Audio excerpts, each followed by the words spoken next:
બેન લાવ્યા ઝીંડવા તોડવા સુરત થી એવા કે સુરત હમણાં સાયે બેઠા તે તડકે લાવ્યા ઝીંડવા તો તોડવા પડે ને, ખેતરમાં કામ ન કરવું પડે એટલે ઝીંડવા તોડવા લાવ્યા છે અમારા ભાભીને.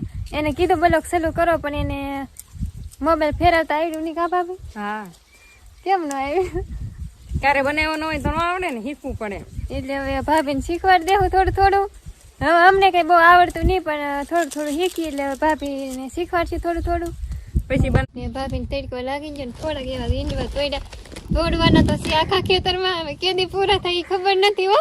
15 દિવસ પૂરા થઈ ગયા લગભગ. તો બધું જાયરું કરી નાખશે, કપા કાઢીને જાયરું મોટી થઈ રહી. હવે કંઈક તો કરવું પડશે ને. હવે કેમ લાગે? અમારા આઈસીબેન ઝીંડવા તોડ છે ને અમે મા દીકરો ઘેરે રહ્યો.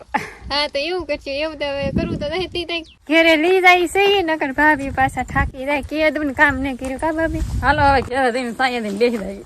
હવે ઘેર જઈને બેસી જવાનું છે ને. અમે હવે ઘડીક પોરો ખાઈને પાછા રાહુલ નણંદ બોજાય ને આર્યન જાગશે તો ભાભી